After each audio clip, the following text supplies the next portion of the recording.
Welcome back. Finally, we've had some news from Chrysler. Zach recently went on a press trip and had a chance to drive 7 of their brand new vehicles. So what's next? The Challenger. If you want fun, nostalgia, and power in one car, well, this vehicle has it. And for 2011, it delivers on all fronts. First and foremost, Dodge didn't change the styling, thank goodness. What they did do is drop in a new 392 engine with 470 horsepower and 470 pound-feet of torque. In addition, the suspension has been recalibrated to help rid the Challenger of its touring tendencies into a much better handling car. The good news is that the base model is much better too. It receives a new 3.6-liter, 305 horsepower engine. So even if you don't want to splash out for the V8, it'll still be a lot of fun to drive.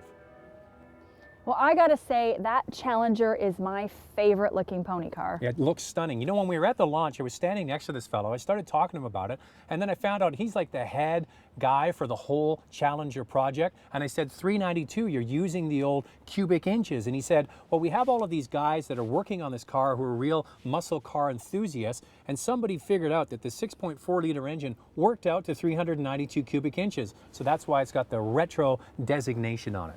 Well, moving on to the Dodge Avenger. Now, the Avenger has kind of been a flop in Canada, described as a rental car. I think I use that line. Well, Dodge isn't sitting back any longer. They've made some big changes to the Avenger. The biggest news is that the 4-cylinder gets a 6-speed auto, and the new V6 engine has 283 horsepower. For buyers who want class-leading horsepower, the Avenger has it. Just like all of our vehicles in this update, the Avenger gets a reworked interior, taking it from very basic to very nice in one model year. The exterior also gets a few tweaks, including bigger wheels and LED taillights. Now, the biggest thing about the Avenger, Lacey, is that they have sharpened their pencil. This vehicle starts at $19,995. It is the lowest price mid-size car in Canada, and even with the V6 loaded, it's $27,000. And we're down to our last vehicle, the Chrysler 200. The Chrysler 200.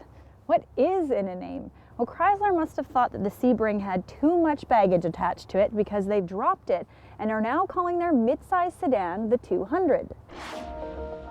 Yet again, the interior was a major focus, with much more detail put into the materials and finish.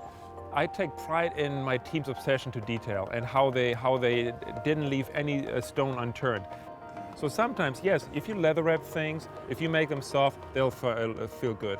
But I think what I'm really proud of is my team actually managed to even design those parts that are out of hard plastic to something that is nice to the touch, beautiful to touch, and that shows the obsession to detail that the team has displayed. The thing is that the old car was nice enough to drive, but it had kind of a basic drive to it. Now they've dialed it in. They've lowered the suspension, all new bushings, sway bars, springs, everything has been adjusted. So what you get is a vehicle that isn't that expensive, but it has a quality feel to it. And when you throw it into corners, it does a good job in the corners, and it just feels like a much more expensive car than any Sebring ever did. If you're like me and you love to drive with the top down, the Chrysler 200 is also available as a convertible. Now, with each of those 7 vehicles, as they come available on the market, we'll be giving them a full review.